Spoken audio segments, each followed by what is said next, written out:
Assalamualaikum warahmatullahi wabarakatuh. Perkenalkan, nama saya Naira Tirta Naraswati dengan NRP 035 dari Fakultas Kedokteran Prodi Farmasi.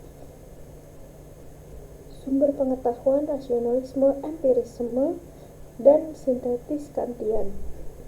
Pengantar. Kita semua memiliki banyak hal yang terjadi dalam pikiran kita seperti keyakinan, hasrat, harapan, mimpi, gambar imajiner, pengetahuan, cinta, dan benci. Untuk menyebutkan beberapa, pernahkah Anda mempertimbangkan sumbernya? Bagaimana semua itu bisa menjadi bagian dari proses berpikir? Bagaimana semua itu bisa menjadi ide dalam pikiran kita? Beberapa filsuf mengaitkan sumber ide kita dengan indera, termasuk indera batin seperti emosi dan 5 indera luar, penglihatan, penciuman, pendengaran, pengecapan, dan sentuhan. Kita mungkin merasakan dunia secara langsung dan tidak langsung melalui pikiran orang lain. Beberapa filsuf bahkan mengklaim bahwa semua ide kita harus berasal dari indera kita. Klaim yang menyatakan bahwa masing-masing dari kita dilahirkan dengan pikiran yang seperti tabula rasa, atau dalam bahasa lain untuk batu tulis kosong atau kertas kosong, yang di atasnya tidak ada apapun yang tertulis dan kita dapat mengisi melalui pengalaman saat kita terpapar oleh dunia. Pengetahuan yang bergantung pada pengalaman atau yang muncul setelah pengalaman disebut posteriori, atau dalam bahasa lain untuk dari yang terakhir. Karena pengetahuan a posteriori bersifat empiris atau berdasarkan pengamatan atau pengalaman, maka pandangan ini disebut empirisisme. Yang berlawanan dengan empirisisme adalah rasionalisme, pandangan bahwa akal adalah sumber utama pengetahuan. Rasionalisme mempromosikan pengetahuan matematis atau logis sebagai contoh paradigma. Pengetahuan seperti itu menurut mereka dapat ditangkap melalui akal semata, tanpa melibatkan indera secara langsung. Mereka berpendapat bahwa pengetahuan yang diakses melalui penalaran bersifat abadi, yaitu ia ada dan tidak berubah sepanjang masa lalu, sekarang, dan masa depan. Misalnya 2 tambah 3 tetap 5. Kaum rasionalisme terkesan dengan kepastian dan kejelasan pengetahuan yang diberikan oleh penalaran. Dan mereka berpendapat bahwa metode ini juga harus diterapkan untuk memperoleh pengetahuan tentang dunia.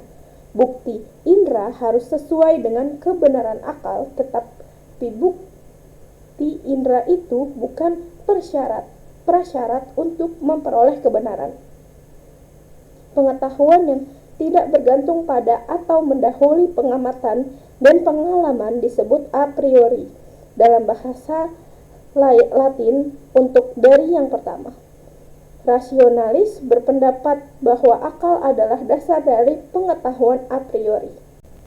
Tetapi dari makna kita pada akhirnya mendapatkan ide-ide yang menjadi dasar akal jika bukan dari pengamatan atau pengalaman. Rasionalis cenderung menyukai innatisme, keyakinan bahwa kita dilahirkan dengan ide tertentu yang sudah ada di dalam pikiran kita. Contoh, artinya ide-ide itu merupakan bawaan dalam diri kita.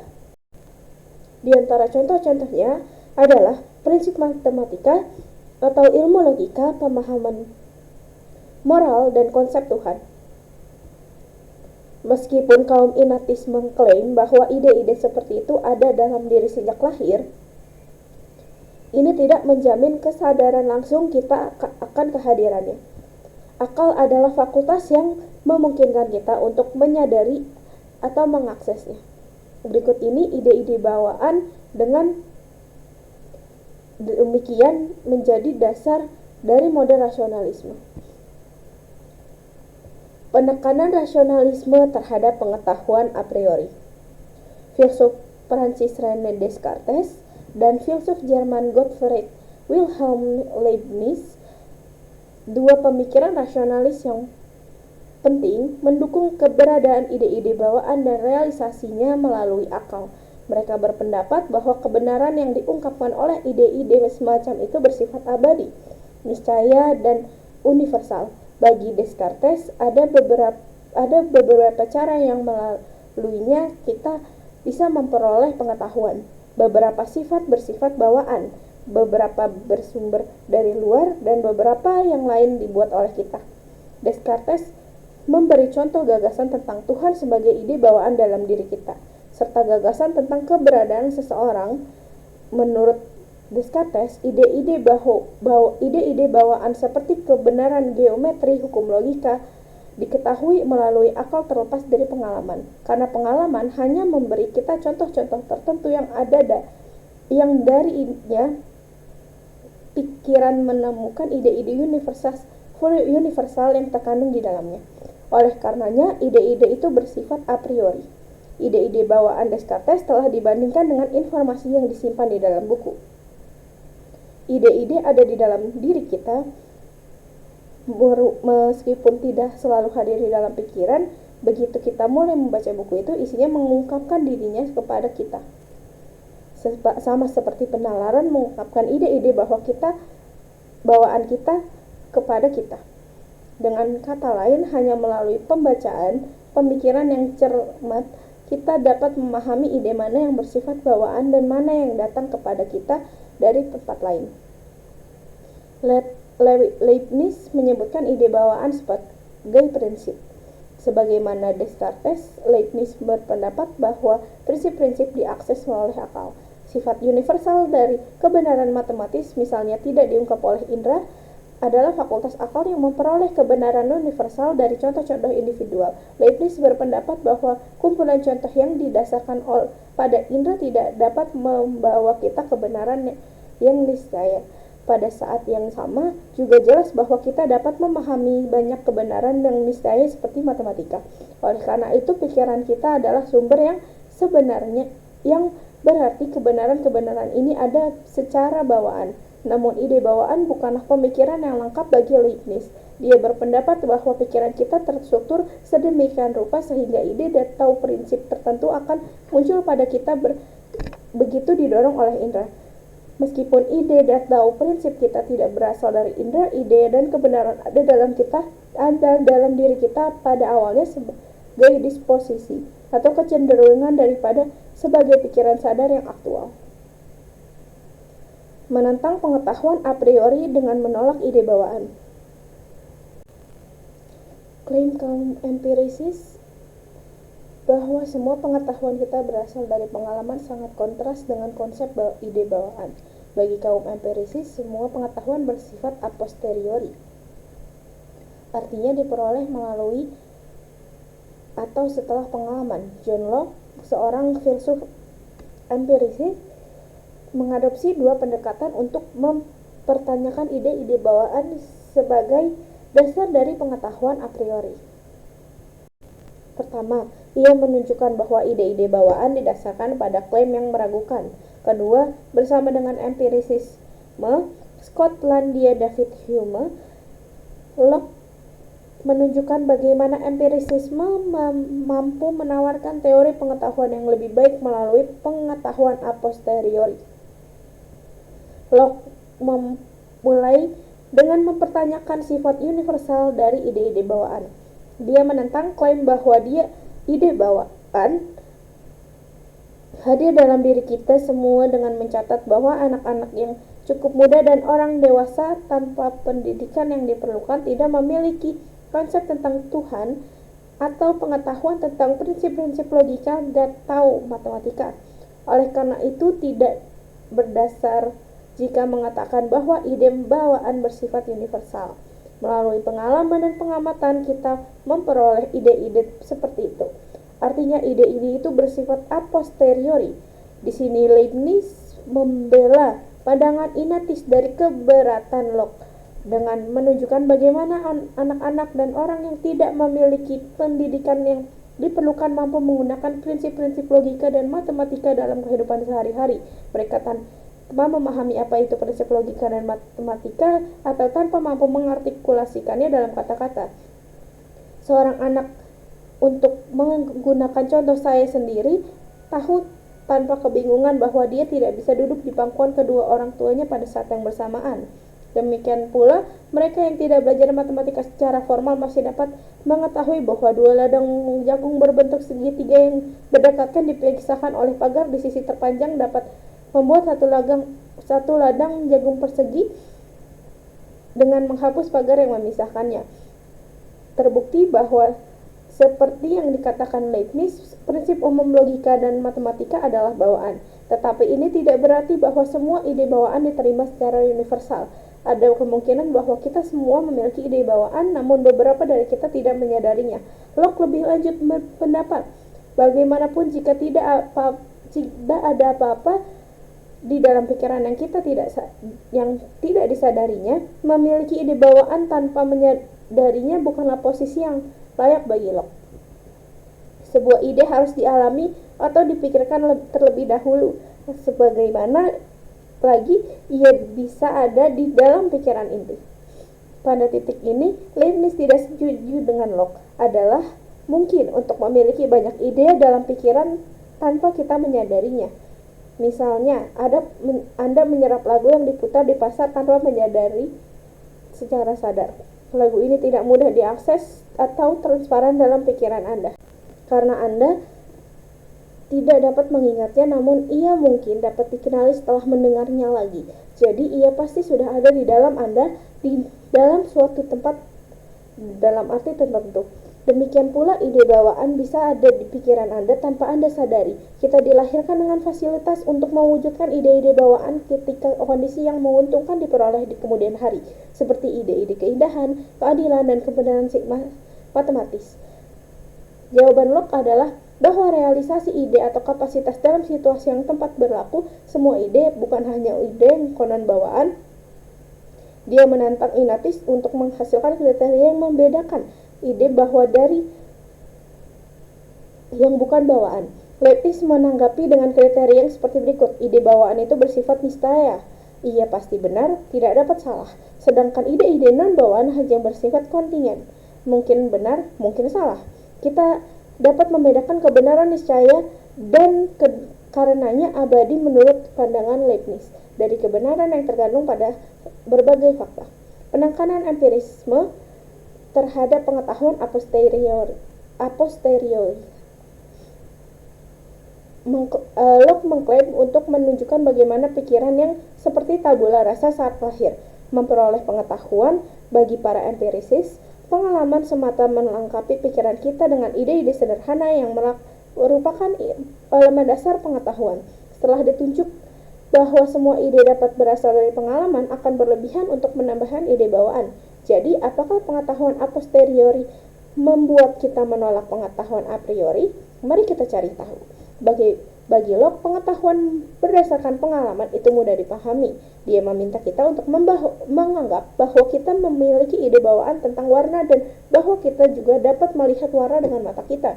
Dalam hal ini, karena kita tidak perlu bergantung pada keduanya, maka kita cukup mengandalkan indera kita, karena lebih mudah dan sederhana untuk memahami pengetahuan yang diperoleh dari pengalaman indera daripada pengetahuan yang berasal dari beberapa sumber yang kita tidak sadari. Di sini Locke menerapkan prinsip pisau cukur Occam yang menunjukkan bahwa sebisa mungkin kita harus mengadopsi penjelasan yang sederhana daripada yang rumit.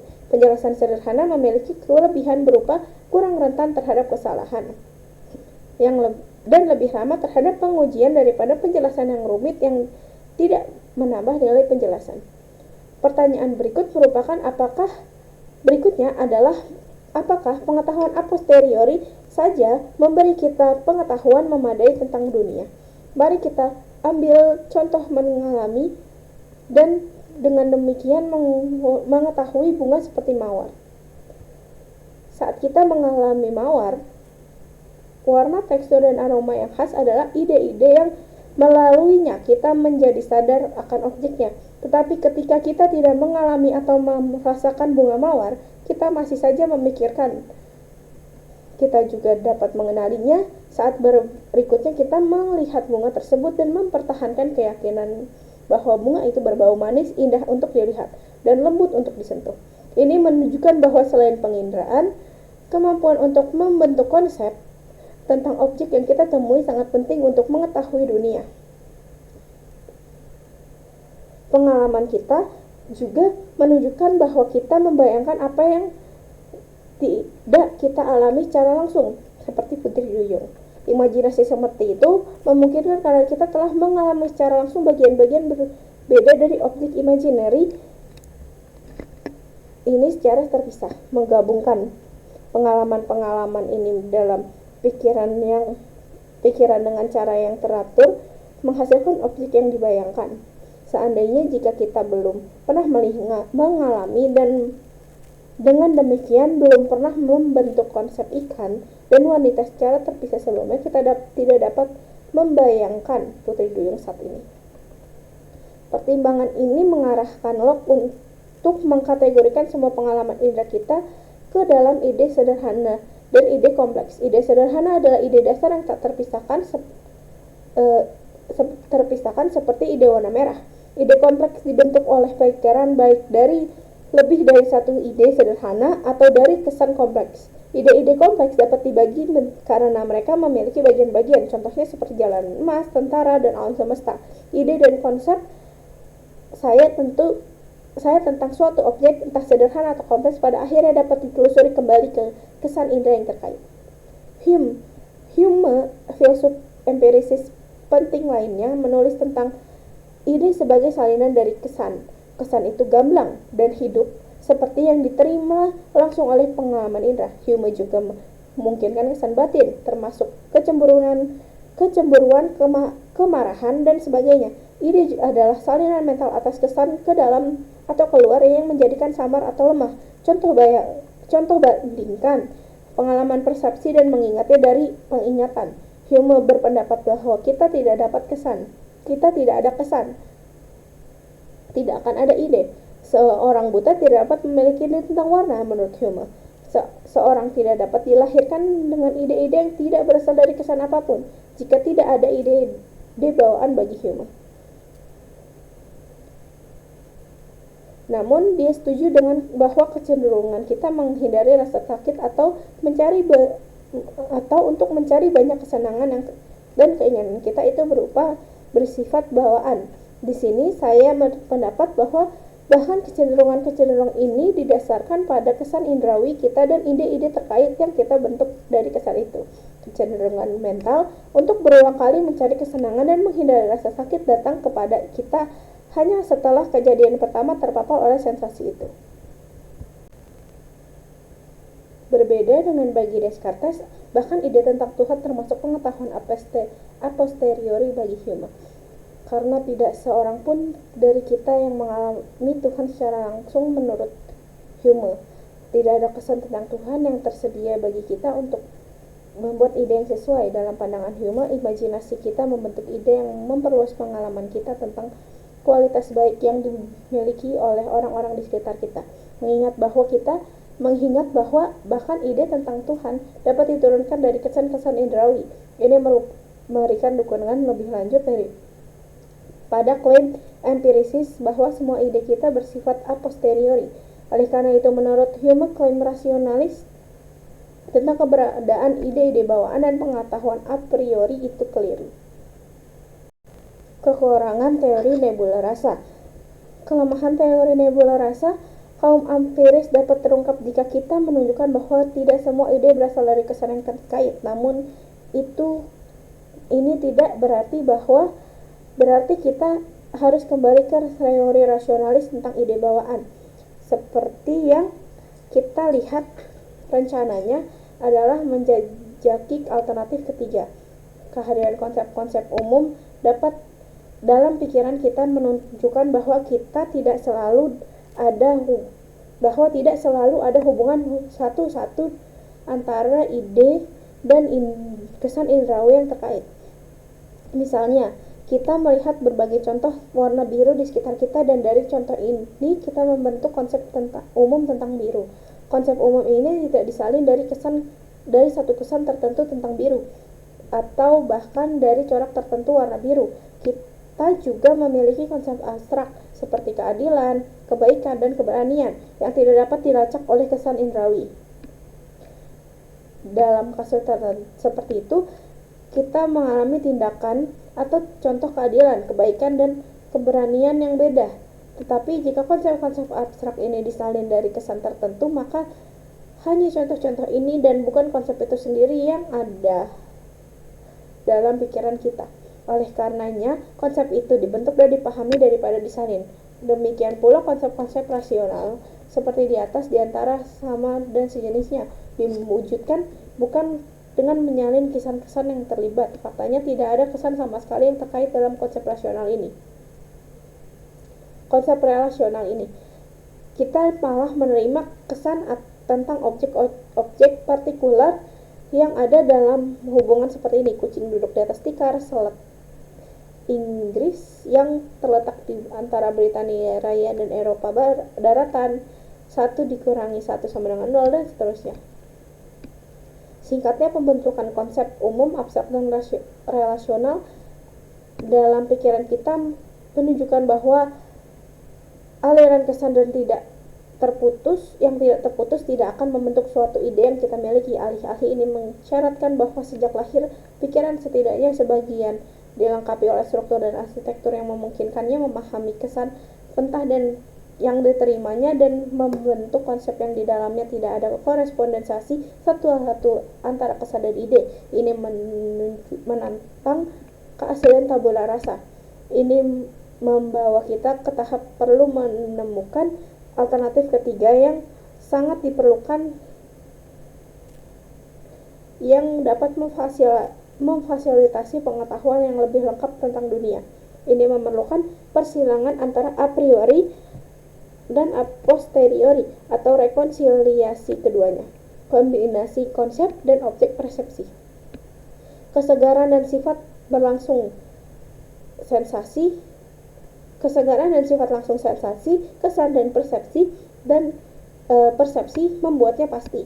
Mari kita secara singkat membongkar ide ini. Pertimbangan apakah kita bisa salah tentang sensasi kita secara umum dianggap bahwa sementara kita bisa salah tentang seperti apa dunia ini, kita tidak bisa salah tentang fakta bahwa kita memiliki sensasi tertentu. Bahkan jika Anda sedang bermimpi detik ini dan tidak ada buku nyata di depan mata Anda tidak dapat menyangkal bahwa Anda mengalami sensasi tertentu yang menyerupai halaman putih dan font hitam yang berbentuk kata-kata. Oleh karenanya, sensasi kita itu pasti dan kita tidak dapat meragukan bahwa ia ada. Namun, ada kemungkinan bahwa terkadang kita tidak yakin bagaimana mengkarakterisasi sensasi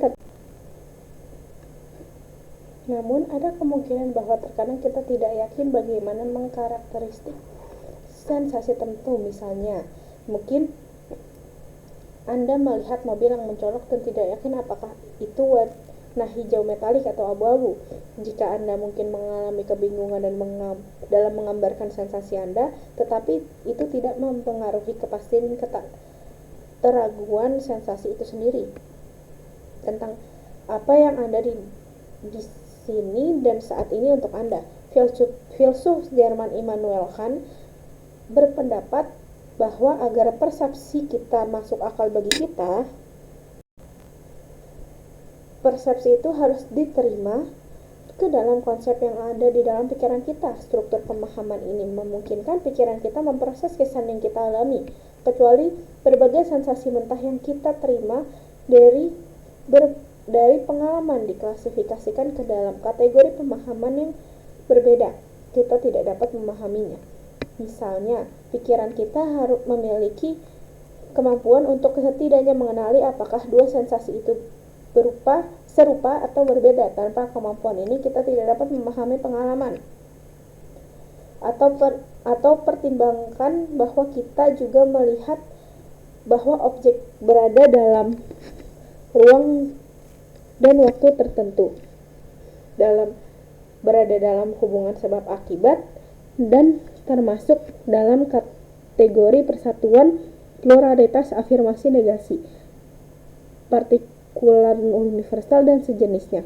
Di sini sekali lagi kita tidak mampu memahami pengalaman apapun yang tidak diproses melalui kategori-kategori ini. Kan berpendapat oleh Karena itu, ruang, waktu, sebab, akibat, kuantitas, kualitas, dan sejenisnya direpresentasikan kepada kita dalam struktur dan konsep bawaan yang sesuai dengan pikiran kita sebelum pengalaman. Menurut Kant, kategori-kategori ini bersifat transendental, dalam arti bahwa mereka menjembatani kesenjangan antara pikiran dan dunia. Mereka adalah struktur jembatan atau konsep tersembunyi yang menempati papan tulis kosong dan membentuk cara kita memikirkan dan mengalami dunia. Tentu saja, konsep-konsep juga membutuhkan masukan atau input atau objek persepsi, objek kesadaran langsung yang disampaikan langsung kepada kita dalam pengalaman persepsi melalui indera. Seperti pandangan Kant yang terkenal diungkapkan, objek persepsi tanpa konsep itu buta dan konsep tanpa objek persepsi itu kosong. Sejauh ini kita telah melihat melalui berbagai tahapan bahwa rasionalisme dan empirisisme tidak lengkap. Idealisme transendental Kant, demikian pandangan disebut, mencapai keseimbangan kedamaian kedua aliran tersebut. Dia menggabungkan masukan konsep dan konsep bawaan menjadi satu kesatuan tentang bagaimana kita memahami dunia. Sebelum itu kita mengakhiri bab dengan langkah terakhir dalam pendekatan Kant. Mari kita kembali ke Descartes dan Hume sekali lagi, dua filsuf yang paling mempengaruhi Kant. Pengetahuan sintetik a priori. Descartes berpikir bahwa akal saja dapat memberikan kepastian bagi semua pengetahuan manusia. Intuisi dan deduksi adalah alat yang melalui fakultas akal beroperasi. Intuisi adalah kapasitas untuk melihat ke dalam dan memahami objek-objek intelektual dan kebenaran dasar. Sebagai seorang ahli geometri, Descartes berpikir bahwa deduksi atau jenis penalaran yang kebenaran simpulannya dijamin oleh kebenaran premisnya harus digunakan untuk memperoleh pengetahuan tentang dunia. Dimulai dengan masukan ide-ide yang jelas dan terpilah. Karena intuisi dipisahkan dari bukti indrawi, kebenaran dan yang terbentang dapat diketahui secara a priori. Hasil adalah bahwa pengetahuan substansial tentang dunia dapat diperoleh secara a priori. Menurut Hume, ada dua cara yang di dalam penalarannya bertujuan untuk mendapat pengetahuan tentang dunia melalui hubungan ide-ide dan melalui materi fakta. Hume berpikir bahwa metode deduksi membangun hubungan di antara ide-ide yang telah kita peroleh melalui pengalaman. Hubungan ide-ide ini adalah jenis kesadaran yang kita temukan dalam logika dan matematika. Misalnya, proposisi bahwa lingkaran itu bulat. Mereka itu benar menurut definisinya. Kebenaran sesuatu itu bersifat niscaya atau pasti. Mereka juga dikenal secara a priori. Karena mereka tidak bergantung pada bagaimana dunia ini ada. Karena alasan ini, hubungan ide dan deduksi tidak menghasilkan pengetahuan baru yang substantif. Karena substantif tentang dunia. Pengetahuan yang mereka berikan sudah dipahami oleh kita, seperti yang ditunjukkan oleh contoh di atas. Bahkan jika pemahaman kita hanya tersirat dalam premis-premis argumen deduktif yang kesimpulannya membuatnya eksplisit. Materi fakta bagi Hume didasarkan pada pengamatan dan pengalaman. Beberapa di antaranya adalah generalisasi yang diperoleh dengan induksi atas contoh-contoh tertentu. Kebenaran induktif tidak pasti, ia paling mentok hanya mungkin karena ia bergantung pada bagaimana dunia ini ada. Misalnya, sejauh ini kita memiliki pengalaman tentang panas dari api, tetapi kita tidak dapat memastikan bahwa ini juga akan terjadi besok. Mungkin kita tiba-tiba merasakan sensasi lain seperti dingin dari api. Kita berharap bahwa masa depan akan menyerupai masa lalu, tetapi kita tidak dapat memastikannya. Materi fakta memberi kita kebenaran a posteriori yang secara kontingen benar. Karena materi fakta tidak benar menurut definisi, ia menambahkan informasi baru yang substantif ke pengetahuan kita yang telah ada. Tidak seperti hubungan ide-ide sebagaimana seorang rasionalis pada awalnya kan dipengaruhi oleh berbagai pengetahuan yang dibuat oleh Hume. Hanya kombinasi akal dan pengalaman yang dapat memberi kita pengetahuan yang memadai. Menurut Kant, dia mulai dengan memberikan penjelasan tentang hubungan ide yang dia sebut sebagai kebenaran analitik. Dalam kalimat yang dinyatakan kebenaran analitik, predikat sudah terkandung di dalam yang atau merupakan arti dari subjek. Misalnya dalam kalimat lingkaran itu bulat, predikat bulat sudah terdapat di dalam subjek lingkaran.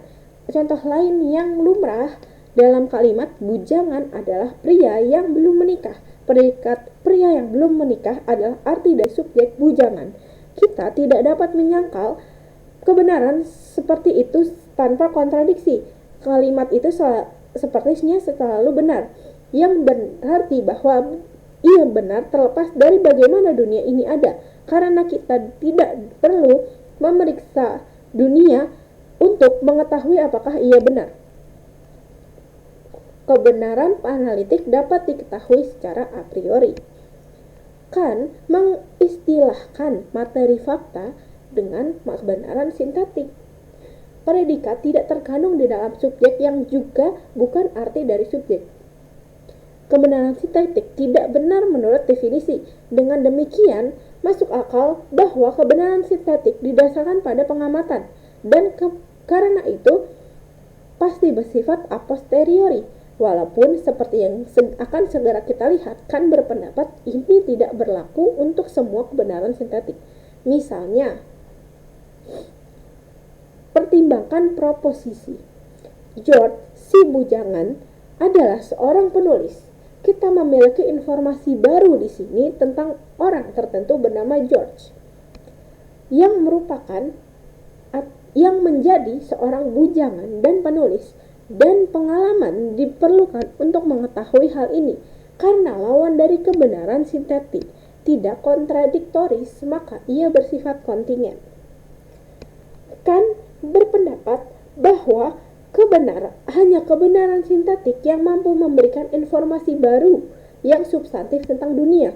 Namun, meski demikian, pengalaman indrawi tidak secara pasif memasuki pikiran kita, tetapi sesuai dengan struktur mental bawaan kita untuk memfasilitasi pengetahuan.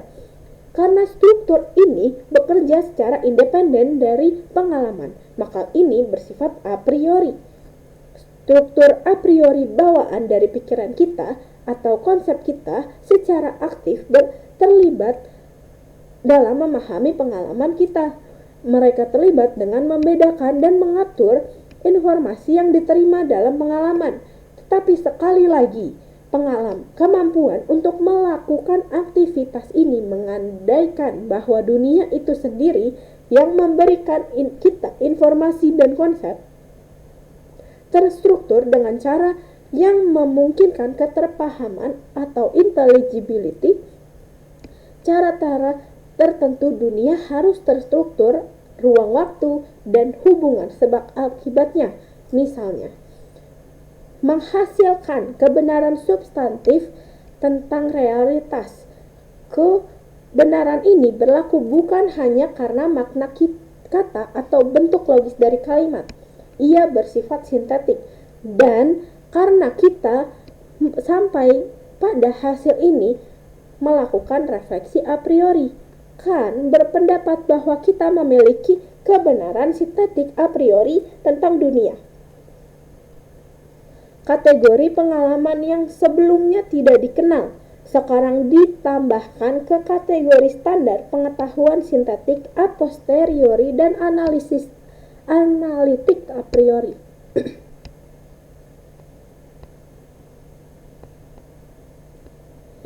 Masih ada pertanyaan tentang bagaimana konsep kita membedakan dan mengatur informasi yang diterima oleh indera. Tujuan ini dicapai melalui tindakan sintesis, yang kan maksud sebagai sintetis adalah tindakan menempatkan representasi yang berbeda bersama-sama dan menangkap apa yang bermacam-macam di dalamnya dalam satu kognisi. Kan menjelaskan 3 jenis sintesis. Proses dimulai dengan sintesis pemahaman dalam persepsi, melewati sintesis reproduksi dalam imajinasi, dan berakhir dengan sintesis pengalaman dalam sebuah konsep. Bagikan pemahaman dalam persepsi melibatkan penempatan objek dalam ruang dan waktu. Sintesis reproduksi dalam imajinasi terdiri dari penghubungan berbagai elemen dalam pikiran kita untuk membentuk sebuah gambar. Dan sintetis pengenalan dalam suatu konsep membutuhkan memori pengalaman masa lalu serta mengenali hubungannya dengan pengalaman sekarang. Dengan mengakui bahwa pengalaman masa lalu dan masa kini mengacu pada objek yang sama, kita membentuk konsep tentangnya. Mengenali sesuatu yang sebagai suatu kesatuan objek di bawah suatu konsep berarti melekat makna pada persepsi. Keterikatan makna inilah yang disebutkan sebagai apersepsi. Apersepsi adalah tingkat persatuan diri dan dunia. Bagikan kemungkinan apersepsi membutuhkan 2 jenis kesatuan. Pertama, berbagai data yang diterima dalam pengalaman itu sendiri harus merepresentasikan subjek yang sama, yang memungkinkan data untuk digabungkan dan disatukan. Kedua, data harus digabungkan dan disatukan oleh diri yang bersatu, atau yang disebutkan sebagai kesatuan kesadaran atau kesatuan persepsi. Kan menyimpulkan bahwa karena kesatuan seperti itu, kita semua sama-sama mampu memahami objek publik yang sama dengan cara yang seragam berdasarkan pengalaman pribadi kita masing-masing. Artinya, kita berada dalam kesepakatan tanpa terucap mengenai dunia yang mandiri dari pemikiran tempat kita hidup, yang difasilitasi oleh pengalaman subjektif kita tetapi diatur oleh struktur mental bawaan yang diberikan kepada kita oleh dunia. Singkatnya, teori Kan memungkinkan berbagi pengetahuan sintetik tentang realitas objektif sebagai kesimpulan yang dengan mempertimbangkan perdebatan antara rasionalis dan empirisis yang berpuncak pada sintesis Kan, bab ini telah menjelaskan masalah bagaimana kita mencapai pengetahuan substantif. Kotak 1, revolusi Kopernikan Kan dalam epistemologi. Dalam Critique of Pure Reason-nya, Kan merangkum epistemologinya dengan menarik analogi revolusi Kopernikus, pergeseran astronomi dari model alam semesta geosentris ke heliosentris yang dinamai dengan mengacu pada nama Nicolaus Copernicus, matematikawan dan astronom Polandia abad ke-16. Sampai sekarang diasumsikan bahwa semua kognisi kita harus sesuai dengan objek, tetapi semua upaya untuk menemukan sesuatu tentang objek secara a priori melalui konsep yang memperluas kognisi kita dalam asumsi ini tidak menghasilkan apa-apa. Oleh karena itu, mari kita coba sekali apakah kita tidak melangkah lebih maju terkait masalah metafisika dengan mengasumsikan bahwa objek harus sesuai dengan kognisi kita yang lebih sesuai dengan kemungkinan diminta dari kognisi secara a priori atasnya, yaitu untuk menetapkan sesuatu tentang objek sebelum diberikan kepada kita. Ini akan seperti pemikiran pertama Kopernikus yang saat dia tidak membuat kemajuan yang baik dalam penjelasan tentang gerakan langit, jika dia berasumsi bahwa seluruh benda langit berputar mengelilingi pengamat mencoba untuk melihat apakah mungkin dia tidak akan lebih berhasil jika dia membuat pengamat berputar dan membiarkan bintang-bintang diam. Sekarang dalam metafisika kita dapat mencoba dengan cara yang sama mengenai intuisi objek. Jika intuisi harus sesuai dengan konstitusi objek, maka saya tidak tahu bagaimana kita dapat mengetahui apapun tentang objek secara a priori. Tetapi jika objek sebagai objek indera sesuai dengan konstitusi fakultas intuisi kita, maka saya dapat merepresentasikan kemungkinan ini dengan sangat baik untuk diri saya sendiri. Namun karena saya tidak bisa berhenti dengan intuisi ini, jika intuisi itu ingin menjadi kognisi, tetapi kita harus merujuknya sebagai representasi untuk sesuatu sebagai objek dan menentukan objek ini melaluinya, saya dapat mengasumsikan bahwa konsep yang melaluinya saya membawa penentuan ini juga sesuai dengan objek, dan kemudian saya sekali lagi dalam kesulitan yang sama tentang bagaimana saya bisa tahu apapun tentang objek itu secara a priori. Atau saya berasumsi bahwa objek atau hal yang sama, yaitu pengalaman yang di dalamnya objek itu dapat dikenali sebagai objek yang diberikan, itu sesuai dengan konsep-konsep tersebut. Dalam hal ini saya segera melihat jalan keluar yang lebih mudah dari kesulitan, karena pengalaman itu sendiri saya semacam kognisi yang membutuhkan pemahaman yang aturannya harus saya asumsikan dalam diri saya sebelum objek apapun diberikan kepada saya, karena bersifat a priori, yaitu aturan yang diekspresikan dalam konsep secara a priori yang dengannya semua objek pengalaman harus sesuai dan dengannya semua objek itu harus setuju. Demikian dari saya. Wassalamualaikum warahmatullahi wabarakatuh.